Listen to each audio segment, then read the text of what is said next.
How are you? Well, I hope kalian lagi semuanya baik-baik aja. We are waiting for Pastor Sam untuk join bersama dengan kita. Well, I hope kalian semuanya sehat-sehat. Pastor Sam, it's good to see Hey, you again. How are you? good to see you, sir. How are you? Hope Wow. everybody's healthy. We are all very healthy, thank you. Thank you for making the time untuk bisa join sama kita pada pagi hari ini. An honor, an honor. Yeah, so Pastor Sam, like when I was a kid, saya terima Tuhan Yesus waktu saya umur 12 tahun. And then kemudian umur 14 tahun saya jadi pemimpin sel. And then saya ingat banget waktu saya umur 17, 18, saya ditanya mau sekolah apa dan saya bilang sama orang tua saya bahwa adalah I want to go to sekolah teologi, mau jadi pendeta, kira-kira begitu.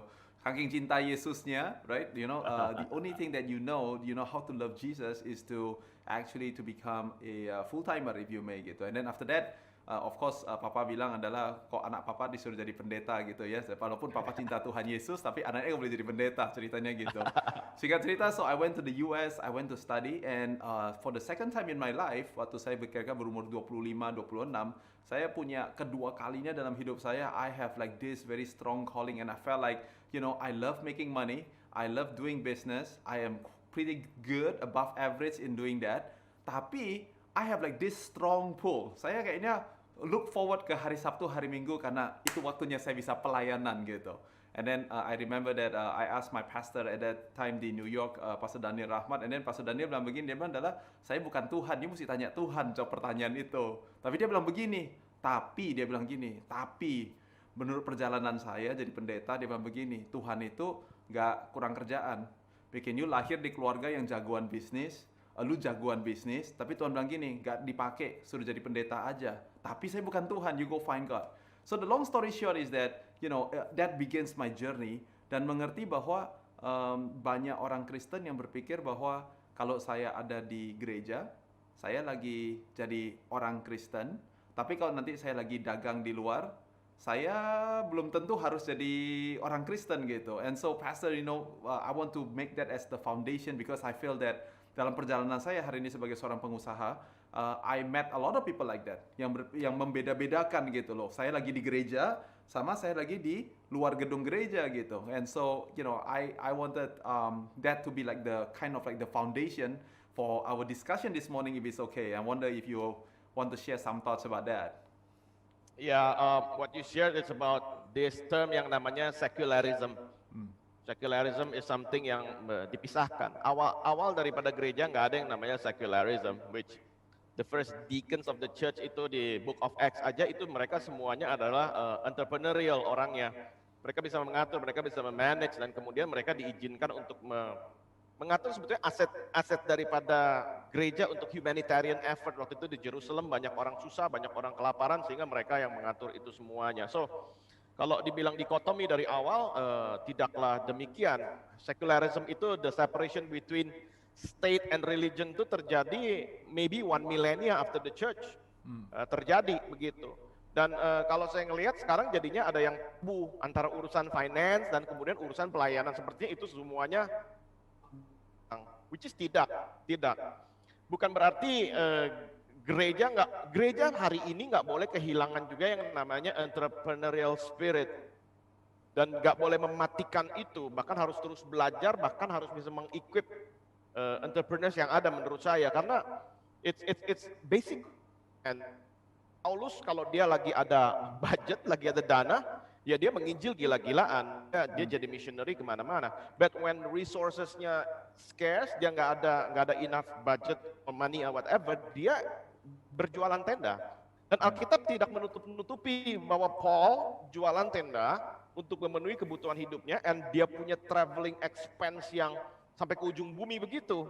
Jadi saya rasa separation itu sebetulnya tidak terjadi, tetapi memang ada fungsi-fungsi yang berbeda jelas antara gereja dan kemudian metode pelayanannya, etika di dalamnya, pemuritannya dan sebagainya, yang sebetulnya bisa diaplikasikan keluar. Saya yakin sekali, karena the Bible clearly says gini ya, dikatakan pada hari-hari terakhir, gunung tempat Allah berdiam akan ditinggikan di atas gunung yang lain.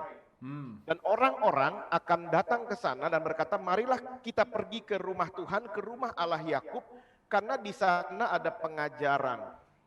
Saya rasa banyak hal yang bisa diaplikasikan justru dari rumah Tuhan keluar, misalnya integrity, work ethic, leadership, moral, dan sebagainya. So it's an unending partnership saya rasa antara pelayanan dan sebagainya. But what we just mentioned earlier, it's a calling.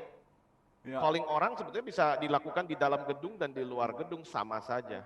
No, I don't have a problem with that. So you don't have to just be an entrepreneur di luar gedung gereja, tapi you also can be entrepreneurial di dalam gedung gereja juga gitu ya. So Pastor, you are also a book writer and you wrote a lot about being a volunteer. Saya ingat banget saya ada baca bukunya. And so what I kadang-kadang juga ngomong sama para CEO yang lain, saya bilang adalah ada banyak yang kita bisa belajar dari non-profit organization untuk sebagai contohnya gereja. Karena kenapa? Karena untuk bisa membangun sebuah organisasi yang dimana semua orang kerjanya adalah volunteer, ya kan? Tapi kemudian mereka mau gitu, mereka adalah pemimpin perusahaan, mereka adalah CEO, ya kan, manager, tapi mereka mau disuruh jadi volunteer di gereja yang nggak dibayar, tapi dengerin, kita untuk bisa melakukannya gitu. So I thought like, do you want to share a little bit about like, what you learned in terms of like building a strong volunteer group of people di IFGF Bandung?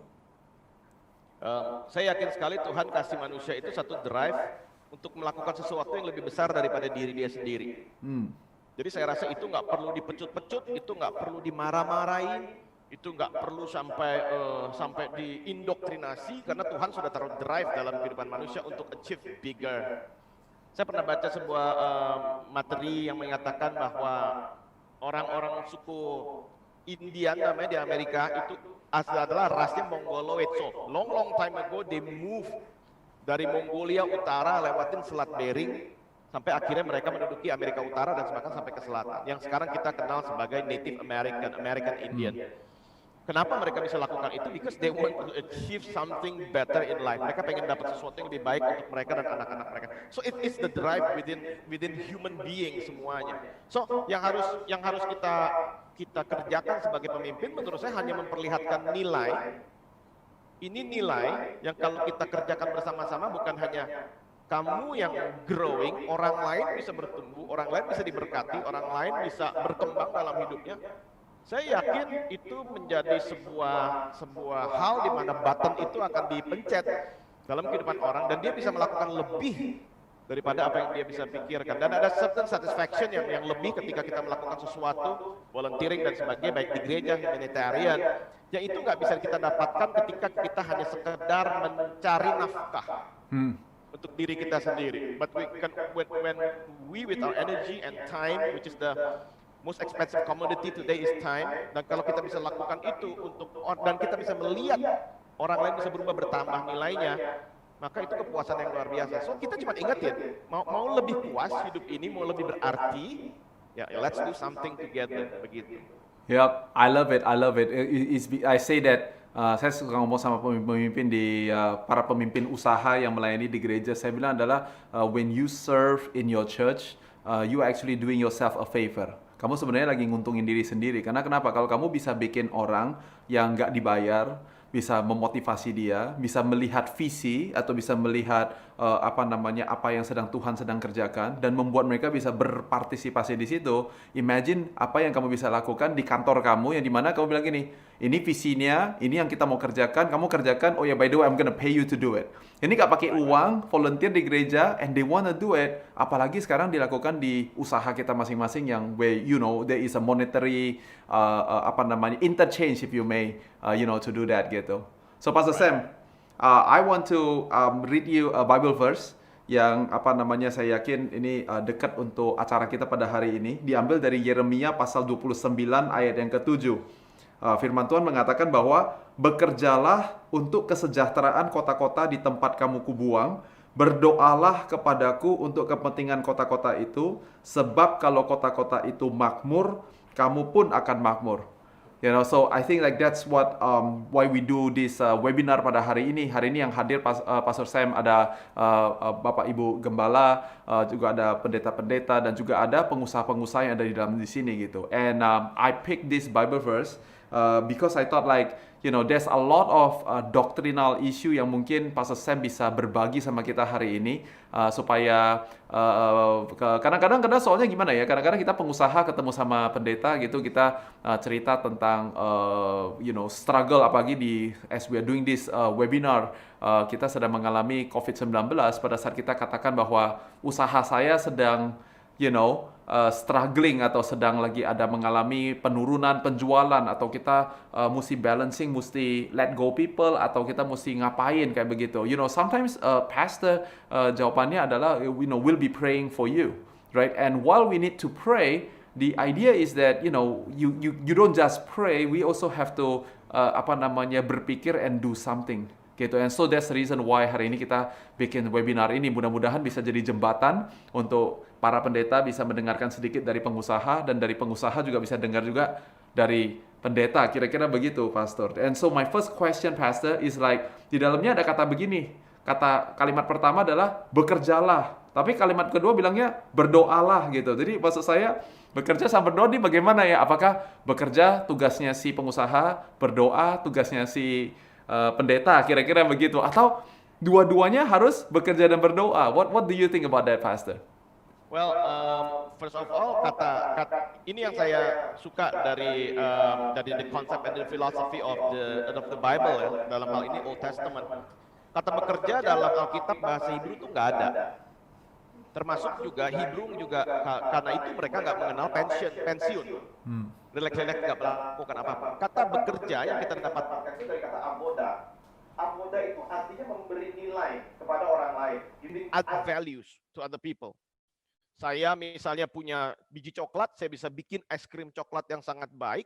Saya memberi nilai kepada orang membeli es krim saya, dia makan, kasih anaknya gembira luar biasa dan makin sayang sama papanya. Misalnya begitu.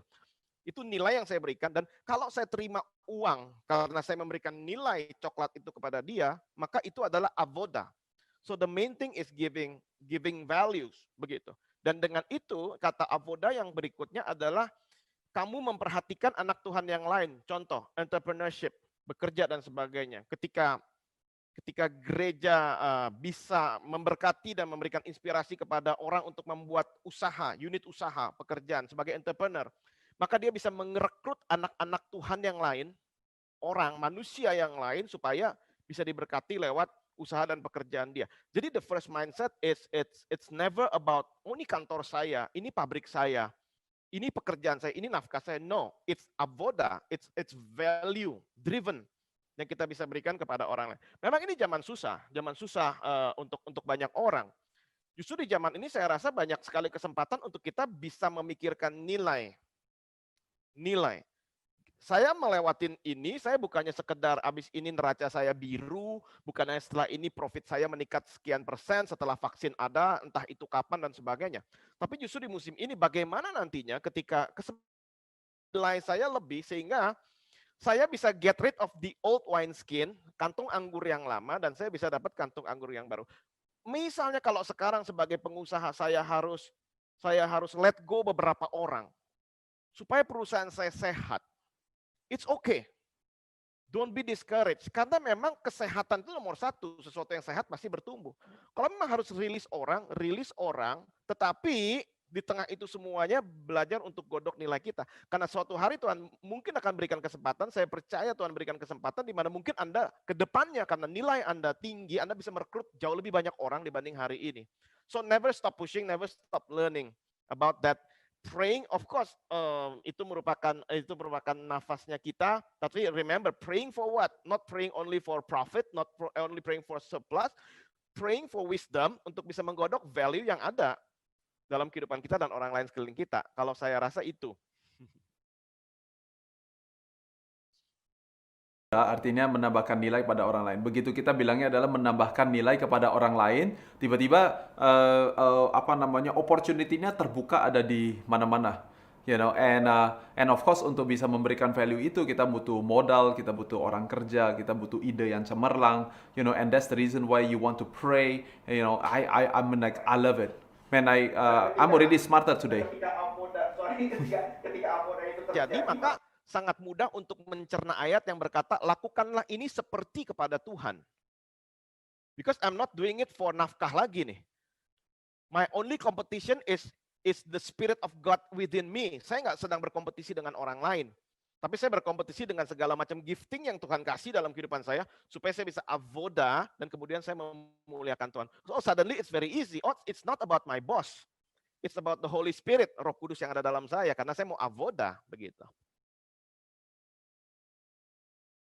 This concept just now you talk about like kantong yang lama ini perlu dibuang supaya ada kantong yang baru, sebab ada anggur yang baru yang sedang Tuhan curahkan. You know, just very quickly, like what is your thought about that? Hari ini kita melihat dunia, bukan hanya Indonesia, bukan hanya di kota-kota di mana kita tinggal, but all over the world. Everybody is going through the same pandemi COVID-19. You know, what do you think is the anggur baru yang Tuhan sedang mau curahkan di dalam zaman kita sekarang ini? Saya rasa adalah tidak bijaksana, bahkan saya bisa katakan gila kalau kita mengharapkan masa depan itu akan sama seperti pre-COVID. Business will never be the same. School will never be the same. Gereja akan ada hybrid untuk selama-lamanya, online dan offline dan sebagainya. It's crazy kalau kita pikir new normal is gonna be old normal. Justru di sini saya rasa Tuhan sedang memberikan kita sebuah kesempatan untuk mulai membuka, ya, seperti Abraham timbul iman ketika dia keluar dari tenda dan kemudian dia lihat bintang-bintang. Itu tuh Tuhan yang suruh kan, hei, keluar dari tendamu dan kemudian lihat ke atas, itu keturunanmu akan begitu banyak. So I think saat ini untuk semua orang, gereja dan kemudian dunia usaha, marketplace dan sebagainya, untuk benar-benar berkata bahwa wow, saya nih justru di musim ini harus meminjam bejananya orang lain. Karena saya nggak ngerti segala hal. Saya harus punya capacity. Capacity kalau menurut saya adalah kemampuan untuk menjalin relationship dengan banyak orang. Si janda yang miskin yang punya cuma satu bejana dan minyak yang sedikit, ketika dia punya relationship dengan tetangganya yang baik, bejananya jadi banyak, maka dia enlarge, dia punya capacity. Churches juga begitu. Sekarang nggak bisa hanya berdiam dan kemudian hanya bersembunyi di balik denominasi kita, gereja kita, berpikir sendiri apa. Come on, do healthy networking. Bisnis juga sama, do healthy networking, karena kita bisa dapat thoughts and wisdom from here and there, dan wine skin kita akan berubah juga. Gitu. About networking, bahwa si janda punya relationship yang keren sama tetangga-tetangga dia, makanya dia bilang, gue minta dong bejananya lu. They actually want to give it. That is so awesome. Pastor, from between pastor to pastor, you know, like apa yang Pastor Sam lakukan selama 100-150 hari ini yang mungkin mau dibagikan dengan gembala sidang yang lain, you know, supaya you can recognize either the new wine that is coming or the new wineskin that currently you are building. Apa yang practical tips, if you may?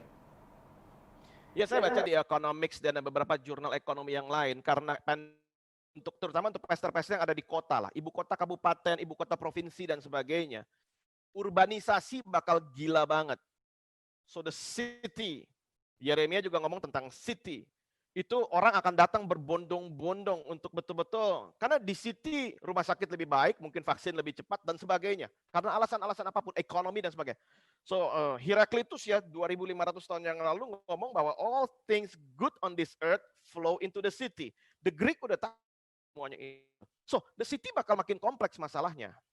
Kalau dulu orang misalnya decide untuk cerai dalam waktu 7 tahun, sekarang orang cerai decide dalam waktu 7 bulan. So the old textbook is gone. So as pastors, you and I, kita semua perlu belajar new skills. Karena kita belajar di sekolah teologi tahun 96, 95, mungkin banyak sekali nggak applicable sekarang. Termasuk juga business people, banyak sekali nggak applicable. Dan orang masalah makin kompleks, jangan sampai datang ke gereja dan kemudian bilang, ya tadi, saya doain aja, tanpa get even a clue, nggak even nyambung ngomongnya, nggak even bisa pertemukan dengan orang yang tepat. Kalau gereja nggak bisa kasih solusi apa-apa dalam bisnis usaha atau medis, oke, tapi bisa dong koneksikan dengan orang yang tepat. Biarkan mereka bisa ngobrol, nih businessman dengan businessman, orang medik dengan orang medik, orang law dengan orang law, policy maker dengan policy maker, seenggaknya begitu. Tapi kan untuk bisa ketemuin satu orang dengan orang yang lain, pertama kali kan si gereja ini kan harus bisa ngeklik dengan orang-orang itu. Saya rasa belajar skill yang baru. Sekarang banyak sekolah gratis sekali ya. di Columbia University ngajarin tentang journalism. I took the lessons, 40 journalism. Karena saya pengen nantinya kalau ngobrol dengan Pak David, saya bisa ngobrol dengan baik. Karena saya belajar sedikit tentang ilmu journalism. Dulu saya masuk Columbia University pasti ditendang karena GPA saya cuma 2.6. Tapi sekarang saya bisa ambil Columbia University journalism gratis. Dan kalau saya mau sertifikatnya, saya cukup bayar $40, saya dapat sertifikat dari journalism class dari Columbia. So, I think sekarang kalau nggak belajar itu tidak bijaksana sama sekali. Expand your horizon, gain new skills, everything. Well, so you from 2.6, I'm from 2.5 GPA. So, rupanya kita sama. And look where we are. Kids, listen to your parents.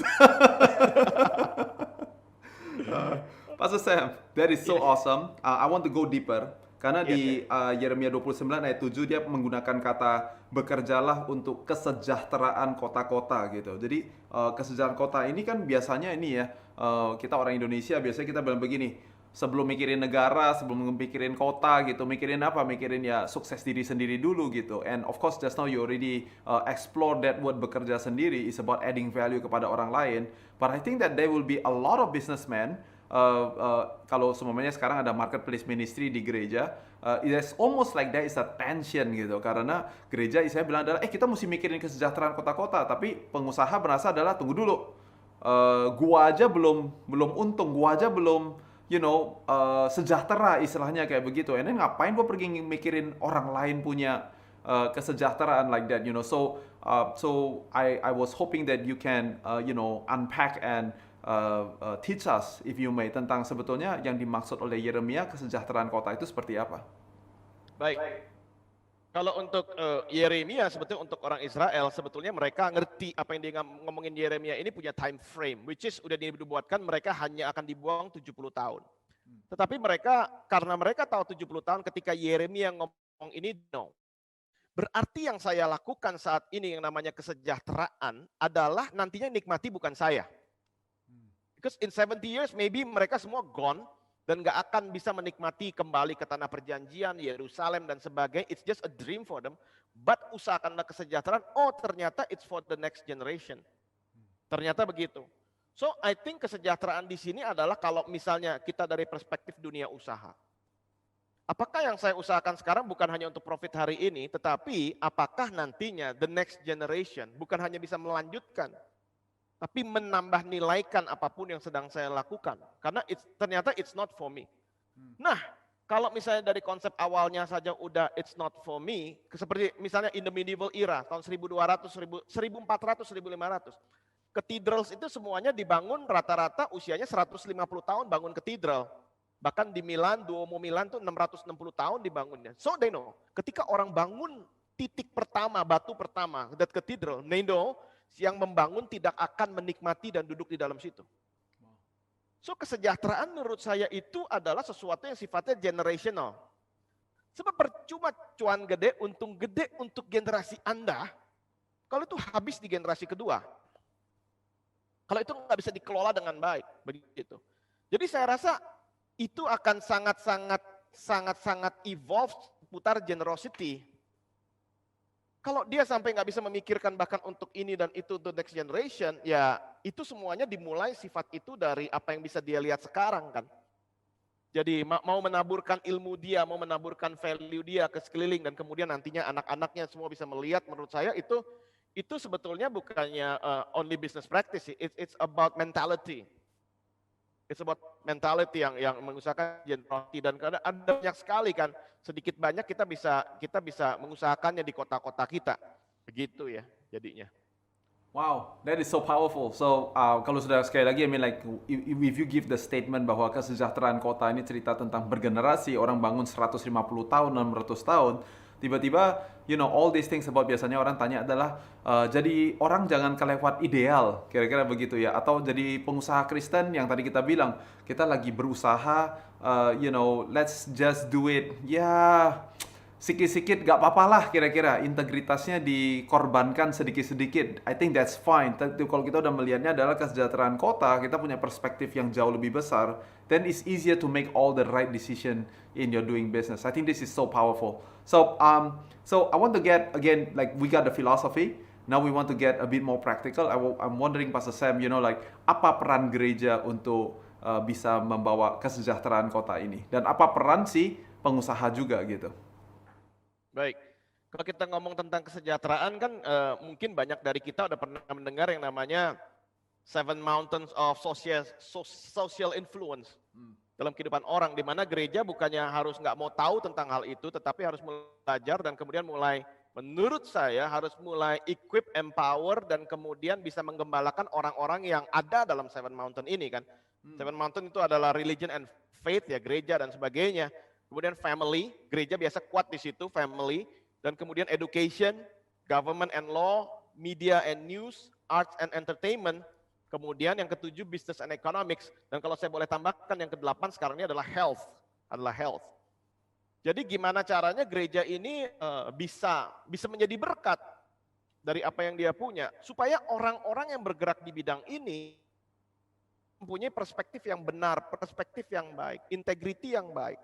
Ketika yang di 7 atau 8 mountains ini, orang-orang ini adalah orang-orang yang punya prinsip dan pattern of Christ. Prinsip dan patternnya ini dulu betul deh. Karena kalau relnya betul, biasanya keretanya jalannya jauh. Tapi kalau relnya nggak betul, ya segede apapun akan ambruk juga begitu. So tugas gereja adalah men-setting pattern and principle. Dan orang yang bekerja di sini mereka merasa diperlengkapi, digembalakan, di-equip, dan di-empower, dan diutus dari gereja ke marketplace. Menurut saya gereja sudah berhasil melakukan tugasnya. Bukan hanya sekedar ibadah minggu, it's beyond ibadah minggu.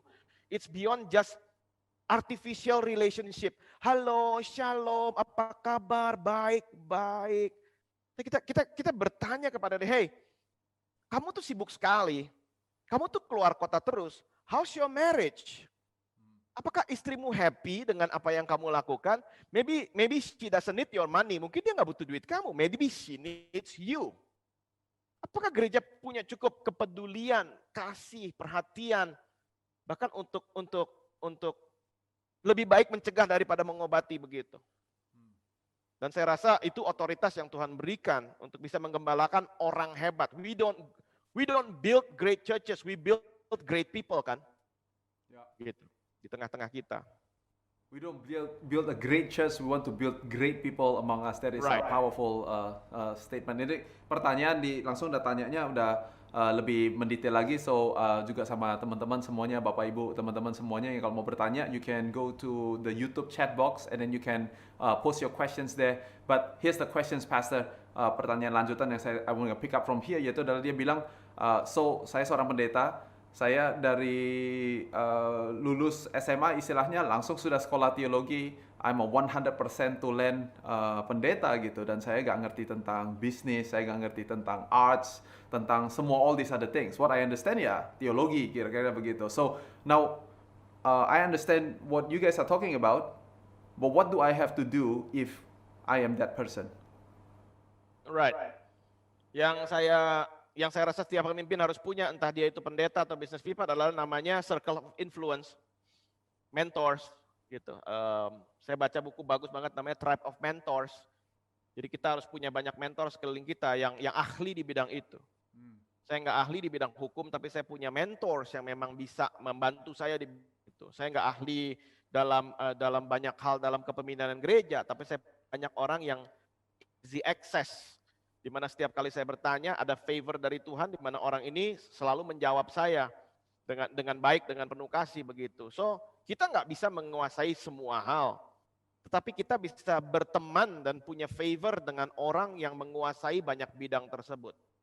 Jadi saya rasa capacity bukan hanya sekedar dia bisa kerja segala digawein, dikerjain, dia kembali menjalin hubungan supaya terjadi sesuatu yang sehat. So relational saat ini menjadi sangat-sangat penting karena semua orang from home, semuanya ada satu individualistik yang sedang terbangun sekarang di dunia ini, sehingga orang sekarang bilang bahwa aku survive kok, bahkan di rumah dan sebagainya. Tapi justru di tengah musim seperti ini, relational capabilities, relational skill harus dibangun. Kalau enggak nantinya semua kehidupan orang akan mengerucut ke arah itu, ke arah layar dan sebagainya. Dan kita bisa kehilangan the touch. Jadi saya rasa yang harus dibangun saat ini adalah kemampuan untuk berkoneksi dan berinteraksi dengan orang-orang lain sekeliling kita. That's good. So I want to keep on driving on that section. You talk about the 7 pillars of the marketplace, 8 pillars if you may, and then what you are saying, though, Pastor, if saya dapatin dengan baik, yaitu adalah tidak semua gereja harus punya semua pilar itu semuanya harus dilakukan sebagai sesuatu yang dilakukan di gereja kita masing-masing, karena mungkin maybe tidak dibutuhkan gitu. So is that true? Is not true? If it's true, then how you as a pastor di IFGF Bandung, bagaimana pastor bisa memilih kalau gitu saya mau fokus pelayanan marketplace saya semuanya di pilar ini tapi tidak di pilar-pilar yang lain, atau do you do all of it? What is your strategy? Karena itu saya rasa itu indahnya yang namanya tubuh Kristus. Gak ada satu gereja bisa melakukan segala sesuatu. But setiap gereja membutuhkan satu sama lain untuk bisa saling memperlengkapi. The resources yang mungkin satu punya mungkin bisa memberkati satu hal yang orang lain sedang lakukan. Dan menurut saya ini betul-betul COVID membuka mata kita bahwa kita nggak bisa bersembunyi di dalam tembok, karena sekarang di dalam tembok nggak ada orang. Semua orang lagi di luar, lagi di rumah, lagi WFH. So mau ngapain? Kita sedang menunggu hari-hari seperti dulu lama ketika kita ada ibadah 1, 2, 3 dan sebagainya, dan semua orang berkumpul dalam gedung. Tidak, sekarang semua orang lagi di luar, lagi berjuang, lagi berusaha. Gereja pun juga harus keluar dari temboknya, bukan hanya ke jemaatnya, tapi ke gereja lain, ke pelayanan lain dan sebagainya. Bahkan mulai terlibat dalam berbagai macam humanitarian efforts yang mungkin dia sebelumnya nggak lakukan, nggak ada begitu. Dan saya rasa ini merupakan suatu wake up call lah dari Tuhan, that you will never walk alone. Meskipun saya bukan fans Liverpool, tapi ya betul, you will never walk alone. You cannot walk alone. It's really good. So, Pastor, biasanya kalau kita cerita marketplace ministry, the first group of people yang dipanggil atau yang di pay attention with biasanya langsung adalah pengusaha. So is that also true di gerejanya pastor semuanya gitu? If it's true, then what are you doing in your local church? If it's not true, maybe you can talk a little bit more about the marketplace people in your church and share your happy moments and your challenge maybe, supaya bisa menjadi sebuah tips untuk orang lain. Just two places that I want to touch with. Satu adalah again untuk para pendeta, tapi satu lagi adalah there are some business people that are actually in their local churches, dan mereka hadir pada hari ini because they are saying like, what can I do in my local church? Right, so it can be from the business people, it can be from the pastor. Orang yang akan bertumbuh dalam gereja Anda dan saya adalah orang-orang yang kita championing. Kalau memang sesuatu yang di-champion oleh pemimpin itu kan menjadi sesuatu yang berarti ya, champions. Jadi bukannya menomor satukan misalnya pengusaha dan sebagainya, tapi bahkan orang-orang yang baru mau memulai usaha aja, mereka mau menjadi entrepreneur. Itu kita harus dukung, kita harus benar-benar mau supaya mereka itu maju, betul-betul sincerely. Kalau saya pribadi, saya punya filosofi kalau datang ke gereja, mereka harus makin sehat, 3S kalau saya, sehat. Mereka harus sehat, jasmani, rohani, family, dan sebagainya. Mereka harus mengalami, makin lama saya bergabung, makin lama saya berjemaat, saya makin sehat. Yang kedua itu adalah siram. Mereka bisa mendapatkan siraman, dan sekarang saya juga tantang mereka, ayo siram your influence. Siram juga berarti generous, tabur di area yang di mana kamu ada begitu, dan kemudian be aktif di luar sana. Siram, ini waktunya untuk justru di masa kekeringan, waktu untuk menabur. Ishak menabur di tanah itu juga, dan kemudian dia mendapat hasil 160, 30 kali lipat, kata Alkitab begitu. Dan kemudian siram, gereja menyiram ke jemaat, jemaat diajarkan untuk menyiram, dan kemudian ya sebar, growth. Oh ini lagi susah pastor dan sebagainya, hey berpikir growth juga. Berpikir nilai apa gitu, karena growth is the only defense mechanism in business. If you don't grow ya pasti itu lagi shrinking begitu. So grow.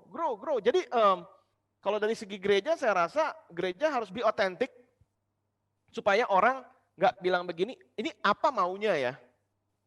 Ini ada apa di balik segala macam hal yang nice yang dia lakukan apa? So pastors, leaders, church be authentic. Dan kemudian nggak boleh orang sampai menduga-duga maksudnya apa. So, we use church for the people and not people for the church. Jadi ketika kita memang ini gereja untuk kamu, bukannya kamu diberdayakan supaya gereja maju dan sebagainya. Orang akan ada trust. Dan ketika ada trust akan ada relationship yang lebih murni, yang lebih baik, sehingga akan ada equal value yang saling percaya satu sama lain. Sehingga makin lama makin deeper ya. And Alkitab berkata the deep calls for the deep. Orang yang dalam akan dapat sense, nangkep, oh ini orang dalam juga nih. Dan kemudian sama-sama makin memperdalam hubungan. Dan gereja, bilangan research berkata bahwa 96% dari gereja terlibat dalam pelayanan humanitarian dalam skop apapun, kecil maupun besar, nggak hitung rupiahnya. Tapi sebetulnya 96% gereja itu sekarang lagi terlibat bantu-bantu apapun. Dari mulai cuma bersih-bersih lingkungan, itu udah termasuk. Tapi bayangkan kalau misalnya in the church, ada begitu banyak orang yang capable, mampu, yang deep, yang mengerti visi, punya trust and relationship. That church can become a big impact. Bahkan di tengah situasi yang sulit ini bukannya menyusahkan, malah bisa memberkati. Begitu. And I think at this the biggest moral boost di dalam kehidupan orang percaya pengusaha Kristen, di masa sulit ini saya masih bisa jadi berkat. Saya diberkati untuk jadi berkat. Dan saya rasa Tuhan gak pernah berhutang ya. Yeah, yeah. And you know, like I want to use this opportunity to give a testament about Pastor Sam. You know, saya pertama kali, I see Pastor Sam khotbah sudah pernah, terus kemudian dia pernah juga khotbah di gereja lokal kami. You know, and then but we don't know each other gitu. Tapi pertama kali saya punya kesempatan ketemu sama Pastor Sam adalah during a conference di Jakarta. Pastor Sam datang ke gereja and saya adalah salah satu usher volunteer di gereja lokal kami. And then kemudian you know we do what we supposed to do as usher, you know. Pendeta lewat kita bilang good morning pastor, how are you doing today, you know, and all those sort of things. You know, without mentioning anything, you know, no pun intended, but this is what exactly Pastor Sam did. He didn't know who I was. Okay, not at that time anyway. And then kemudian I say like, good morning pastor. And waktu Pastor Sam lagi lewat itu security gate, dia lagi pegang HP dia lagi check Instagram, WhatsApp or whatever the activity was. But when I say, good morning pastor, how are you today? This is what Pastor Sam did. He take the phone, he put it inside the pocket, look at me in the eyes, keluarin tangannya, salaman tangan saya dan bilang begini, I am very good. Thank you for serving. And then he says like, have you been long in JPCC? And we get engaged into like this kind of like 15-20 detik punya pembicaraan. You know, and I'm gonna say this, it's like I greet, I don't know, 100, 200, 300 pastors that day. But I have only one person that I didn't know that take the time to talk to me for 20 seconds. You know, and that's where immediately I know like setelah itu saya baca bukunya Pastor Sam, saya baca bukunya, and then maybe a year later, a year and a half or whatever that may be, Dr. Dave Martin came to Jakarta, dikirim ke Bandung. You know, saya kebetulan adalah konvoy yang suruh ngikut kayak begitu. And once again, you know, I can testify to you guys, Pastor Sam adalah orang yang dia tertarik dengan, like ada pembicara tamu namanya Dr. Dave, right? Saya kan cuman istilahnya apa ya, bodyguard gitu, bouncer. Right? Dr. Dave is very big, right? So Dave meet Dave, right? But Pastor Sam actually took the time, the interest to ask like, oh, so what do you do? What is happening in your life? You know, and all those sort of things. You know, jadi as you were saying this, I just want to show, give a testament about you. Tujuannya adalah supaya Bapak Ibu, teman-teman sekalian, kalian bisa melihat bahwa it's not just a sermon, it's not just a philosophy, it's actually sesuatu yang dihidupin oleh Pastor Sam gitu. And I just want to say thank you, Pastor, for leading by example for each one of us. You know, yeah. And Pastor, let's keep on go deeper. After kita cerita tentang kesejahteraan kota, Yeremia juga cerita tentang kepentingan kota, you know, and it's the welfare of the city.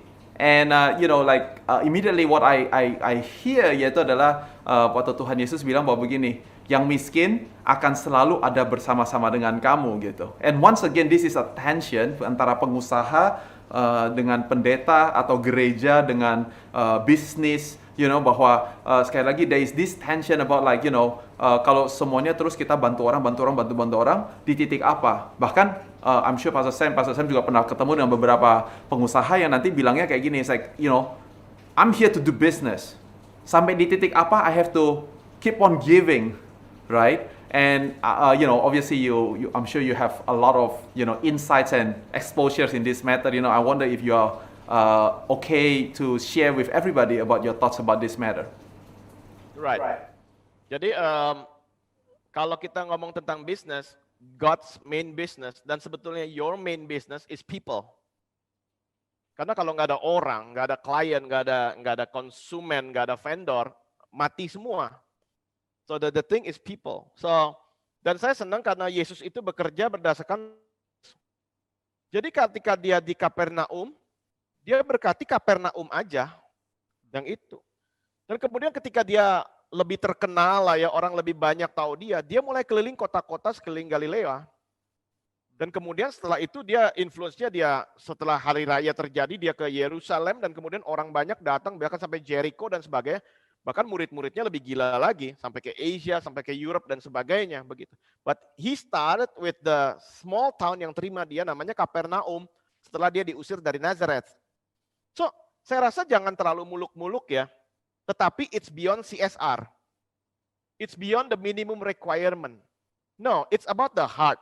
Tetapi memang jangan sampai itu melumpuhkan your business, your usaha dong.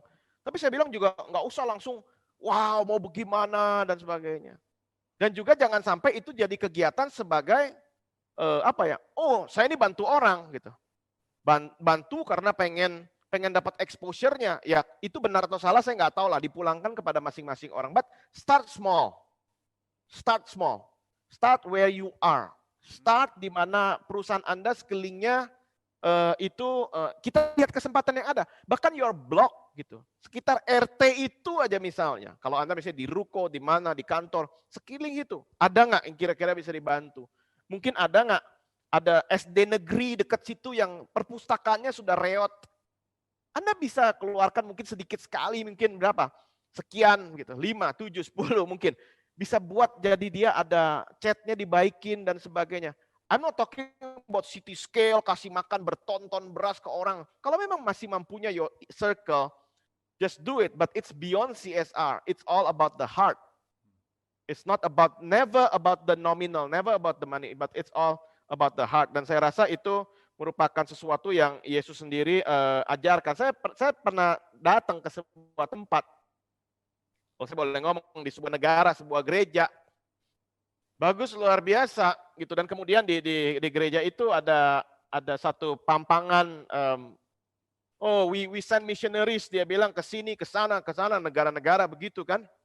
Dan kemudian saya melihat keluar dari gereja, saya keluar 2 menit nyetir, poverty di mana-mana.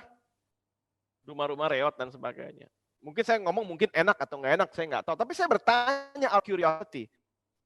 You send 300 missionaries last year ke negara-negara itu, but 2 minutes from the church, 2 minutes from your business, 2 minutes from your factory, 1 minute walking from your house. Itu. Usul saya sih nggak usah muluk-muluk dulu, yang bisa dilihat oleh mata aja dulu. What you see, nanti Tuhan kasih burden dan mungkin Tuhan kasih strategi yang baik. Without hurting you. Wow, that is very good. Pastor, I want to read the Bible verse again one more time. Karena dia bilang begini, bekerjalah untuk kesejahteraan kota. Berdoalah kepadaku untuk kepentingan kota. Sebab kalau kota-kota itu makmur, kamu pun akan makmur gitu. And so now I want to jump to the subject yang either ada orang Kristen yang ini yang dari tadi gua tunggu-tunggu, dan ada orang yang where I've been thinking about the peace and the welfare of the city. I don't want to talk about prosperity, karena kalau ngomong tentang prosperity tiba-tiba kita jadi prosperity gospel. Jadi biasanya ada dua gitu, ada yang ini yang gua tunggu-tunggu, ada yang selalu gak boleh cerita tentang kemakmuran, but Jeremiah talks about kemakmuran kota gitu. And so my question is, apakah karena kita, gereja dan pengusaha, kita melakukan kesejahteraan dan kepentingan, makanya kita dapatkan prosperity itu? Atau kebalikannya, Pastor? Yaitu adalah we prosper so that we can bring peace, we can take care of the peace and the welfare of the city. I think it's a never-ending circle of peace and prosperity. Okay. Dikatakan di dalam Alkitab, Daud bisa membangun the citadel in Zion because dia masa peace. Solomon bisa membangun temple in Jerusalem because of peace. Asa bisa membangun kota-kota because of peace. Bahkan in Jesus era, meskipun ada pemberontakan sini sana dalam pemerintahan Romawi, relatively peaceful. Sehingga Augustus bisa bangun jalanan. And that roads yang nantinya akan digunakan oleh Paul untuk bisa share the gospel. So peace and prosperity ini sesuatu yang akan terus bergulir. Kalau nggak ada peace yang nggak ada dagang lah. Kalau nggak ada peace yang nggak ada bisnis begitu. Kalau ada selalu turmoil, maka nggak akan ada yang namanya prosperity. Tetapi ada satu hal yang nggak boleh hilang dari peace and prosperity. Dan ini tugas kita sebagai orang percaya saya rasa. Mungkin teman-teman bisa baca buku yang udah tua banget ya, judulnya The Fall and the Decline of the Roman Empires. Itu 6 volumes, yang ngarang udah tua sekali, Edward Gibbon. Dia bukunya itu tahun 1776 waktu Amerika merdeka, udah tua sekali bukunya. The Fall and the Decline of Roman Empire. Dan dia belajarin bukannya cuma Roman, dia belajarin the Babylon, dia belajarin civilizations yang rise and fall. Yang satu-satunya menurut dia yang menyebabkan everything itu fall, peace prosperity adalah yang namanya moral and ethic degradation and decline. Jadi mau prosperous apapun, mau peace apapun, ketika moral itu mengalami degradation, a civilization decline. Hancur, akan digantikan oleh civilization yang lain. Saya rasa sama dengan bisnis, saya rasa sama dengan keluarga, saya rasa sama dengan gereja. Peace and prosperity bakal ada sesuatu, karena Alkitab juga berkata ada waktu untuk menabur, ada waktu untuk menuai, ada waktu untuk dilahirkan, ada waktu untuk mati, dan ada waktu untuk membangun, ada waktu untuk meruntuhkan. So peace and prosperity dan sebagainya itu akan terus berputar. Tetapi yang membuat betul-betul hancur adalah the missing link, namanya moral degradation. Dan itu semuanya it's all about the heart, begitu. That's really good. And just very quickly, Pastor, apa sih maksudnya prosperity gospel? Mungkin di sini mungkin ada pengusaha yang seperti itu ya, karena kita belum tahu artinya, kita nggak tahu latar belakangnya, tapi kita langsung sudah kasih label, jadi sehingga ada orang yang takut cerita tentang prosperity, tapi ada orang yang suka cerita tentang prosperity. Do you want to, can you just dig deeper in that prosperity itself? Right. So about generosity, giving, and the heart dan sebagainya financial, itu ada dua kubu yang ekstrim. Yang pertama adalah prosperity gospel.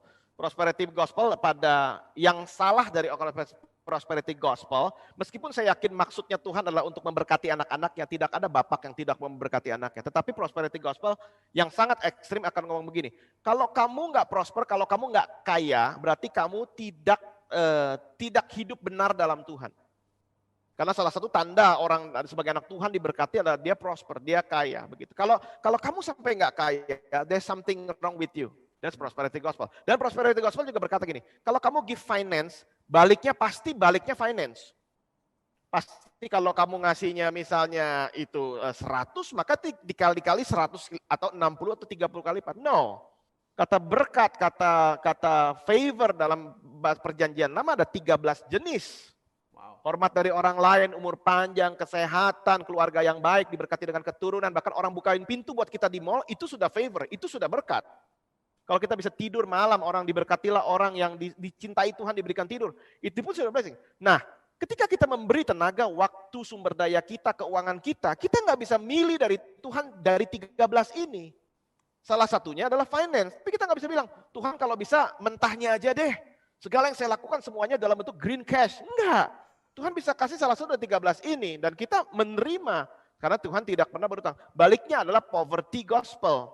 Poverty ini berkata bahwa kalau kamu kaya, kamu nggak rohani. Kalau kamu berkecukupan artinya kamu kurang memberi. Kalau kamu mewah-mewah artinya kamu hedonisme. Artinya kamu pasti melenceng, pasti kamu melakukan pelanggaran begitu. Sehingga ini yang terjadi. Mother Teresa pernah dapat gedung dari the city of New York. Udah lama sekali dia. Mother Teresa as a gratitude untuk apapun yang kamu lakukan in Sisters of Charity, kita kasih kamu gedung. Dan kemudian mayor kasih dia gedung bagus sekali di Manhattan. Dan kemudian sekarang tapi ada code untuk orang yang disable, tolong pasangin lift untuk disable. Kita kasih gedungnya, kamu tolong bikin lift. Mother Teresa bilang, saya nggak perlu lift, karena itu waste of money. Mending dikasih orang miskin. Mayor bilang, ma'am, this is the requirement. Ini jutaan dolar, kamu cuma cukup beli lift. No. Akhirnya mayor marah, nggak jadi dikasih gedungnya. Satu poverty mentality, satu prosperity mentality. Dan we need to be balanced lah. We need to be balanced. That's really good. And immediately you have a follow-up questions. I know this is a hot subject. It's a classic question. first of all, we need to do a session about that 13 prosperity according to Pastor Sam Hartanto. Very very good. I look forward to new. Tapi ini pertanyaan gini, kenapa ada orang yang nggak prosper padahal dia terlihat dekat loh sama Tuhan? What should they do to get out from this situation? Right. Saya rasa dengan mentoring yang tepat, dengan hati yang tepat, dengan attitude yang tepat, saya yakin promotion comes from the Lord. Karena Alkitab yang ngomong begitu. Bahkan Alkitab berkata bahwa aku memberikan kamu kekuatan untuk memperoleh kekayaan. Jadi dari mana strength itu datang? Dari Tuhan. Jadi saya rasa benar-benar harus berpikirnya foundationalnya harus benar ya. Jadi kalau saya ngomong begini tentang hidup lah, tentang keluarga, tentang gereja, tentang bisnis, saya selalu berpikirnya begini. Paling atas itu kan produk kita kan. Seringkali kita hanya fokus sama produknya, produk yang bagus dan sebagainya. Di bawah produk itu ada legal. Jadi saya selalu bilang sama teman-teman yang mau buat usaha, harus legalnya benar. PT ke, CV ke, supaya kita lebih serius gitu loh. Ngerjain apa-apa. Ini legal, harus ngerti legal. Yang ketiga ini kan sistem, di engine kan. Seringkali ada orang produknya mungkin bagus, idenya brilian, tapi sistemnya administrasionalnya tuh amburadul, berantakan sekali begitu. Tapi padahal engine yang di tengah-tengah adalah is the system, is the core di tengah-tengah ini mesinnya yang membuat segala sesuatu lebih baik. Kalau marketingnya bagus, accountingnya jelek ya jeleklah semuanya. Di bawah ini adalah communication. Communication adalah cara kita berbicara kepada partner kita, cara kita berbicara kepada istri kita, cara kita berbicara kepada orang lain, internal communication dan external communication. Yang paling bawah meskipun nggak kelihatan tapi paling fundasional adalah namanya cash flow. Banyak orang barangnya laku tapi bangkrut terus karena cash flow-nya ini nggak bisa. Jadi saya rasa harus ada mentor di setiap layer daripada ini, bukan cuma produk, tapi sampai bawah. Wah, Pastor Sam, mau apa nggak jadi business consultant juga, luar biasa dia. Pastor Sam, you know like 3 kali disebutkan kota, ya kan? Dia bilang tentang kesejahteraan kota, kepentingan kota, kemakmuran kota. Pada akhirnya Yeremia bilang begini, sebab kalau kota-kota itu makmur, kamu pun akan makmur gitu. Jadi setelah 3 kali menyebutkan tentang kota-kota di tempat di mana mereka berada, pada akhirnya dia katakan bahwa kamu juga akan makmur gitu. And you know, so the first question is like, kemakmuran saya David pribadi itu adalah akibat atau itu adalah sebuah destination gitu. So I do all these 3 things so that I can be prosper itu atau you know so what is the right doctrine if you may untuk dibagikan kepada para pengusaha? Ya, saya rasa adalah kata prosper di situ juga salah satu artinya adalah peace of mind. Karena terlalu banyak orang mengusahakan sesuatu, they lose their mind. Saya melihat sekali, banyak orang bahkan ketika mengalami upgrade dan sebagainya, mereka lose the initial love kepada keluarga dan sebagainya begitu. Dan itu menyedihkan menurut saya. So, yang harus diusahakan ujung-ujungnya adalah that certain peace yang batin. Begitu. Saya damai sejahtera. Ya, saya juga pengen hidup di kota yang penuh dengan kedamaian, damai sejahtera. Begitu. So I think salah satu hal yang Tuhan mau ada dalam kehidupan kita adalah yang namanya, kalau saya boleh sebut, namanya radiasi. Is your Christian life radiasi ya? Kayak UV itu nggak kelihatan lain dengan panas matahari. But UV sometimes you cannot feel it, but there's high UV concentration. Dengan ini kita meradiasikan sesuatu yang namanya peace, yang namanya garam, whatever itulah. Entah ethics, entah integrity, whatever. That radiasi. Saya rindukan kita semuanya menjadi orang yang meradiasikan sesuatu. That peace of God ke dalam orang-orang sekeliling kita. Yang kenal dengan kita makin lama hidupnya makin peaceful. And then it will radiate begitu. Jangan sampai juga kita misalnya makin lama kenal kita, hidupnya makin penuh dengan anger, sebagainya seperti itu ya. Jadi saya rasa dimulai dari saya. Dimulai dari saya. Ketika saya ada di kota itu harus makin peaceful, harus makin sejahtera. Dimulai dari saya. Dan kemudian keluarga saya. Kelas di mana anak saya ada, kelas itu harus jadi peaceful dan bukan ada riot.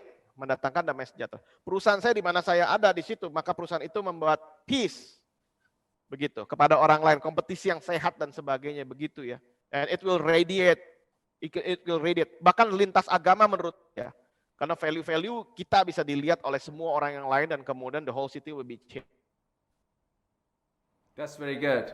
And so the question selanjutnya kayak begini, batasannya ada nggak Pastor antara saya sedang menikmati berkat Tuhan dalam kehidupan saya dengan saya semuanya berfoya-foya atau hidup berkelebihan? Oke, ya. Stephen Covey kan bilang begin with the end in mind. Jadi kan sebetulnya setiap orang pengusaha sebelum buat usaha, saya selalu kasih tahu teman-teman entrepreneur di sini, selalu bilang begini, kalau uang dan waktu udah nggak ada masalah buat saya, apa yang akan saya lakukan seumur hidup saya? That's your calling sebenarnya. Jadi saya rasa orang itu nggak akan wasting too much in life kalau sudah tahu the purpose of life. Kalau waktu dan uang udah nggak ada artinya buat saya, apa yang akan saya lakukan? That means you're gonna do it voluntarily, freely. Apa yang akan kau lakukan? Saya rasa setelah itu terjadi ya, ada paradigm shift yang terjadi, maka dia akan hidup dengan hati-hati dan tidak sembrono. Kalau sampai nggak dapat juga gimana Pastor? I don't know what my calling. You go, dedicate yourself 2 weeks, I guarantee you 2 weeks, to the most area di Indonesia atau di luar negeri yang paling miskin. Yang paling miskin. Saya bisa kasih kamu beberapa tempat di mana kamu bisa serving 2 minggu di Mumbai, India. Atau kita akan bagi makanan berapa bulan ke depan ke Sierra Leone. Kalau kamu mau, benar-benar orang miskin, orang susah, kalau kamu nggak diubahkan kebangetan banget.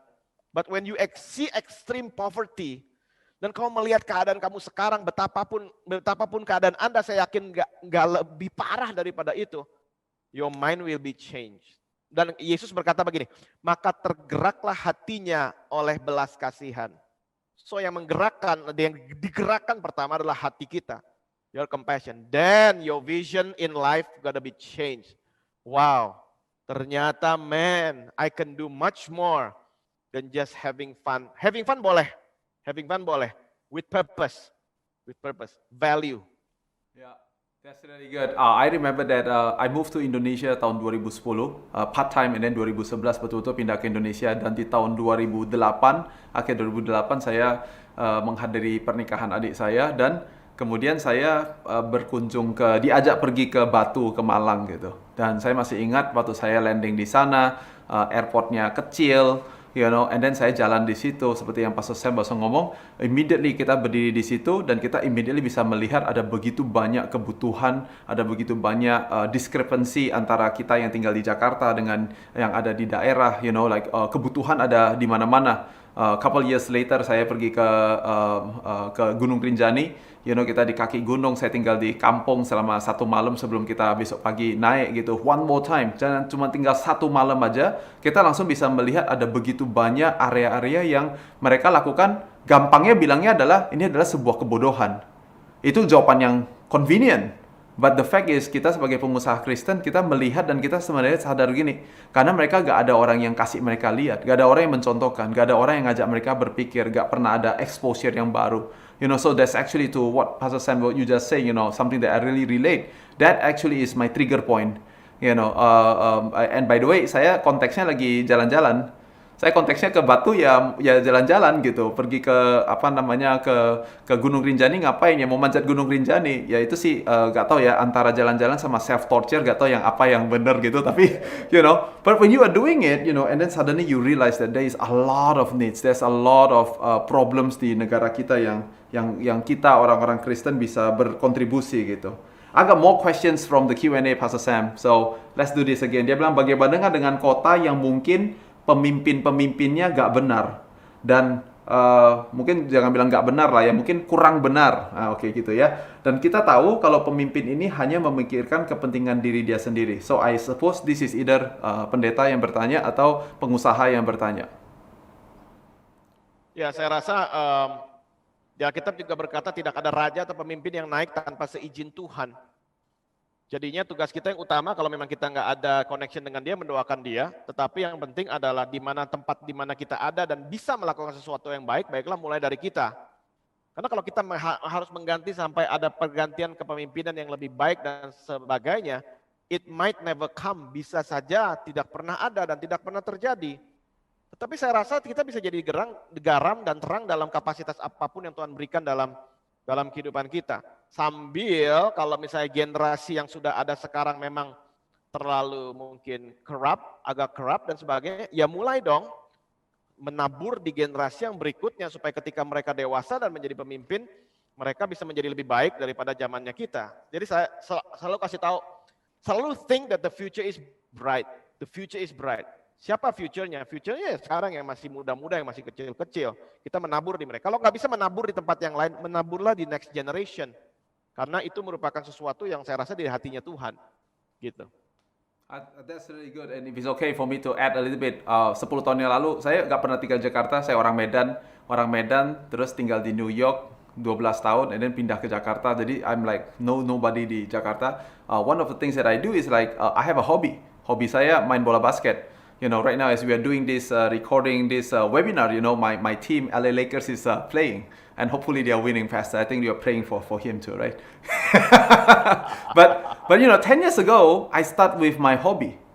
Bisnis masih dibangun, karir masih dibangun. I know nobody, tapi saya suka main bola basket, and I went to basketball court, and that's where you build your network, and then you get to meet people. And to what Pastor Sam baru kasih tahu adalah saya main di beberapa grup, tapi akhirnya saya main di 2 grup secara spesifik. And the reason for that is saya bayangkan 10 tahun yang lalu mereka adalah semuanya anak umur 25 sampai 35 tahun. So either 5-6 years younger than me or 4-5 years older than me. Gitu, dan saya bermain bersama-sama dengan mereka, dan mereka adalah orang-orang yang kita tahu bahwa 10 tahun dari sekarang atau maksimum mungkin 20 tahun dari sekarang, this is going to be the prince and princess of Jakarta gitu. Jadi kita ada di sana, kita main bola basket, kita mainnya ya main bola basket ya main beneran bola basket gitu, bukan for the sake of bangun circle of influence, bangun network, you know, but I do something yang memang I'm above average lah kalau when it comes to main bola basket, main di sana. At the same time kita jadi teman-teman buat mereka, you know, when they go through troubles, then we can pray together with them, you know, and I think that's what Pastor Sam just said, dan saya kebetulan punya pengalaman sedikit. So hopefully that is useful untuk teman-teman yang bertanya-pertanyaan itu. Pastor Sam, you want to add something else? Ya, saya rasa tugas sebagai gereja, kita punya tugas utama bukannya collecting kings, atau kumpulin raja-raja dan pangeran. Our main job sebenarnya salah satunya adalah to grow kings. Menumbuhkan raja-raja yang nantinya akan punya potensi dan influence yang baik. That's very good. That's really good. So, Pastor Sam, you know, like go to your church sebentar kayak begitu. You know, like do you have any tips that you can share with everybody tentang how you grow those kings and prince and princess and queens in your local church? What do you do? Yeah, I think setiap ada perkara kecil, so celebrate bahkan little victories yang teman-teman itu punya, encouraging them all the time, dan kemudian mengusahakan juga supaya segala sesuatu dalam perkumpulan, dalam kelompok kecil dan sebagainya itu healthy. Dan kemudian saya rasa yang penting ya untuk especially the next generation ya, saya merasa bahwa keinginan untuk membaca itu agak kurang. Karena mungkin dari segi gadget dan sebagainya, setiap waktu luang habis sekolah ya kemudian mulai main game dan sebagainya begitu ya.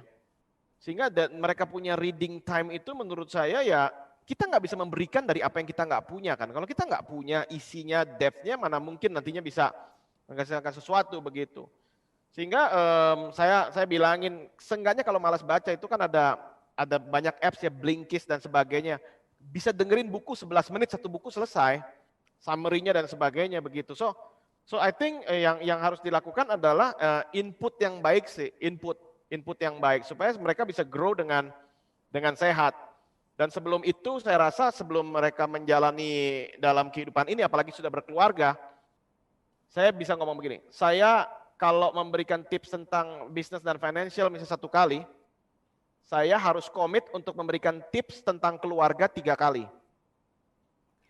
Karena success can be such a burden untuk orang. Sehingga successful people itu punya banyak option. terus terang ngomong, orang misalnya punya resources, dia bisa sekolahin anak dia ke sini, ke situ, pilihan dia banyak. Lu mau kemana?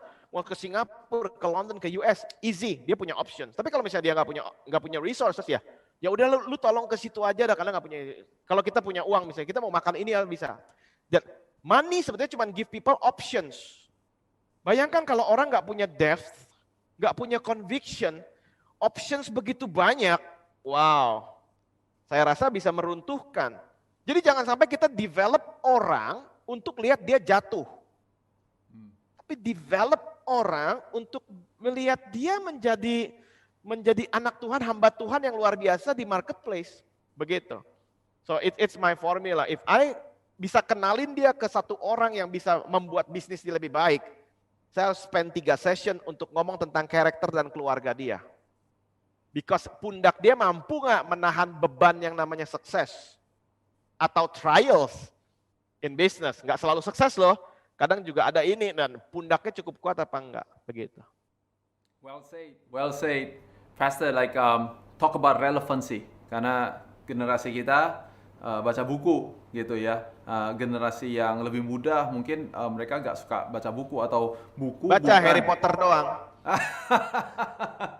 Okay, so the key is, so I think that is a great point, right? That is very true. Saya mesti switch anak saya mulai dari yang baca buku seperti Harry Potter, and then saya kasih dia buku Malcolm Gladwell, and saya kasih dia baca buku adalah David and Goliath by Malcolm Gladwell. So di dalamnya semuanya masih cerita semuanya, tapi cerita pendek dan sekarang bentuknya bukan fiction tapi menjadi non-fiction gitu ya. So so that's what I do as a father to my child.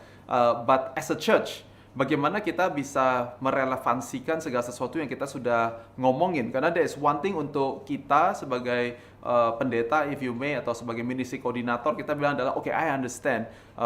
The challenge adalah bagaimana kita raise orang-orang yang bisa sukses di marketplace, tapi hatinya tetap untuk orang lain gitu, atau untuk pelayanan gitu. Nah, tapi bagaimana caranya untuk merelevansikan ini di zaman-zaman sekarang di gereja-gereja di Indonesia? Untuk gereja-gereja di Indonesia, saya kemarin baru terima beberapa survei ya. Jadi ada sekian persen lah, saya nggak usah sebut, itu yang setelah pandemik ini maybe kita berdoa nggak terjadi, forever gone. Karena betul-betul kan income fully dari persembahan. Income fully itu dari, apalagi kalau mungkin kota-kota kecil nggak mengenal yang namanya e-money, transfer dan sebagainya. Jadi fully begitu ya. Jadi saya melihat kan sayang sekali ya ini bisa terjadi. Jadi menurut saya adalah yang harus dibangun adalah sebenarnya gereja ini harus membangun jembatan menurut saya. Linkin ini dengan satu sama lain dan kemudian dengan gereja-gereja lain dan kemudian terus belajar. Tapi nggak cuman begitu ya. Saya rasa authenticity yang harus dibangun sih. Yang tadi saya bilang, nggak ada udang di balik batu, nggak ada maksudnya orang merasa digunakan.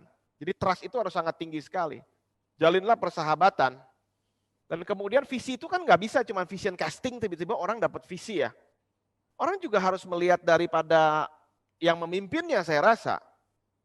Kalau memimpinnya nggak generous, ya cenderung nggak generous. Kalau yang sama pemimpinnya nggak mau belajar, ya cenderung memproduksi orang-orang yang tidak mau belajar. Kalau cenderung pemimpinnya mengurung diri dari apapun, exposure di mana nggak ngerti, ya cenderung sedemikian. Jadi saya rasa betul-betul old wine skin ini harus kita pertanyakan dalam kehidupan saya sebagai pendeta, sebagai gembala, sebagai gereja, begitu. Sehingga relevansinya ini betul-betul cuma relevansi, tetapi intentionally build the relevancy. Saya mau makin lama makin ngerti juga di bidang-bidang orang. Sehingga begini, saya rasa keberhasilan seorang pemimpin, dia bisa ngomong dengan siapapun dari level paling bawah sampai level paling atas tentang topik apapun, meskipun dia nggak PhD di situ, tapi masih nyambung dan bisa ngobrol selama 1 jam. That's the goal of every church leader saya rasa. Nyambung betul, bisa menjadi sahabat dan sebagainya. Dan bukankah ketika ada jembatan kita bisa memberikan nilai ke depannya? Begitu. So, banyak yang terjadi adalah the church kayaknya antipati atau disrespectful kepada orang-orang yang duniawi ini di marketplace. Dan orang-orang duniawi berkata, lu mah nggak tahu apa-apa.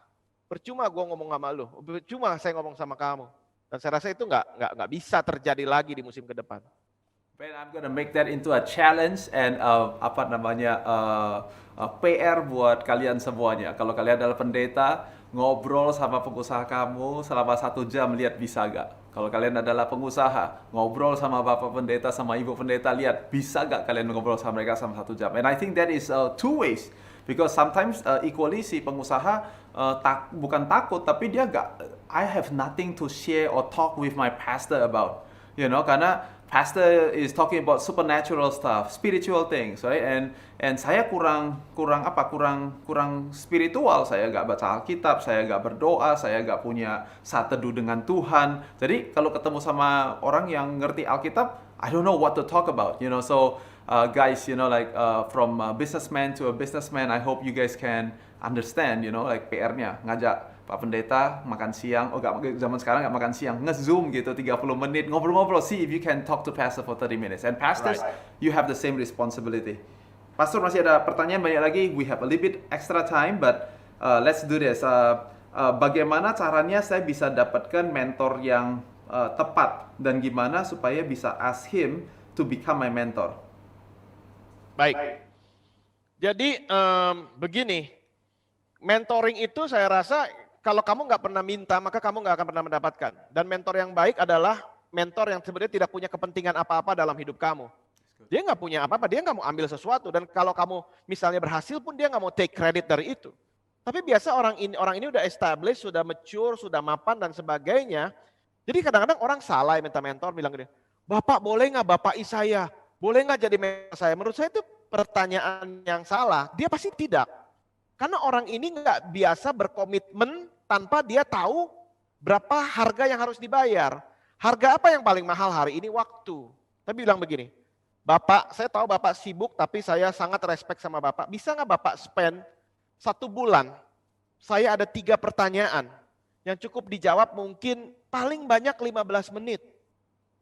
Saya yakin orang-orang ini yang udah berhasil dan sebagainya, mereka ini cukup mature dan mereka bisa kok luangkan waktu 15 menit untuk menjawab pertanyaanmu. Saya nggak akan lebih dari pertanyaan, tapi boleh Kak menolong saya dengan hanya menjawab 3 pertanyaan.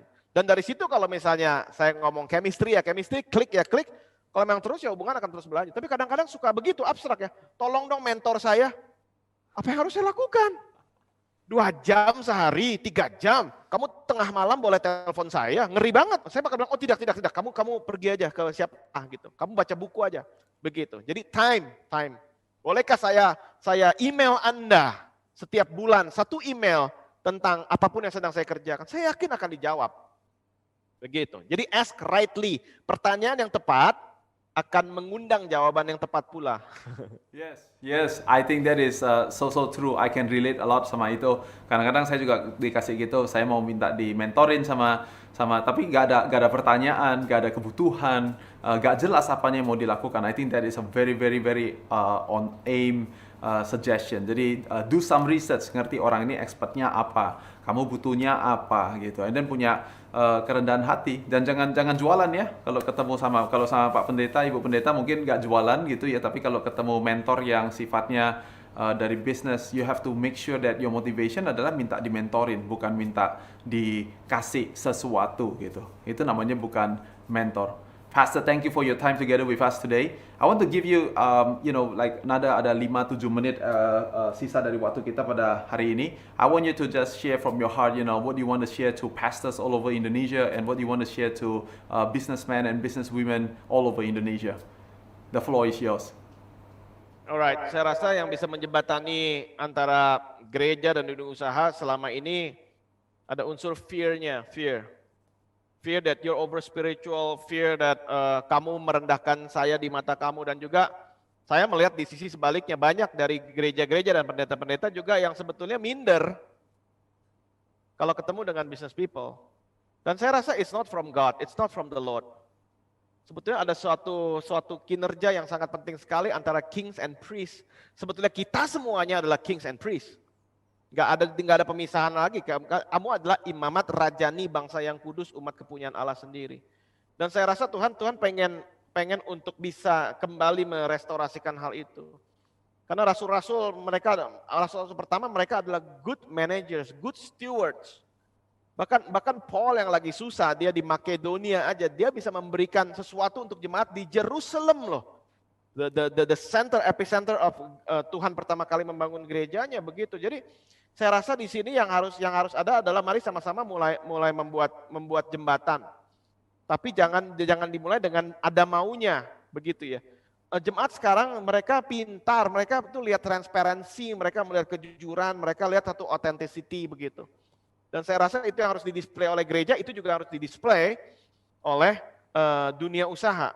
Sehingga betul-betul ini bukannya dua kubu, tapi sebuah imamat rajani, sebuah amanat agung yang bisa dijalankan sama Tuhan Yesus. So, for church genuinely love people, untuk business people ya genuinely love the call of God in your life.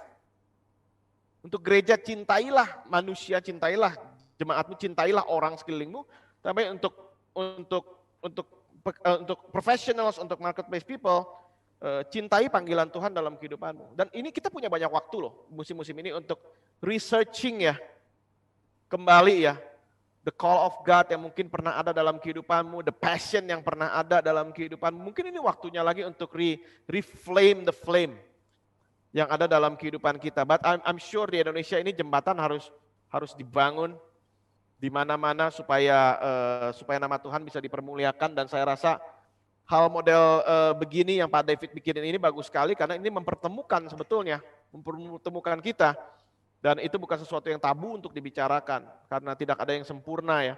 Dan saya mau akhiri dengan Roma 12 ayat 3 dikatakan janganlah engkau menganggap dirimu terlalu tinggi. Saya mau baca deh Roma 12 ayat yang ketiga. Sebentar, saya akan buka Roma 12 ayat yang ketiga. Di situ dikatakan demikian.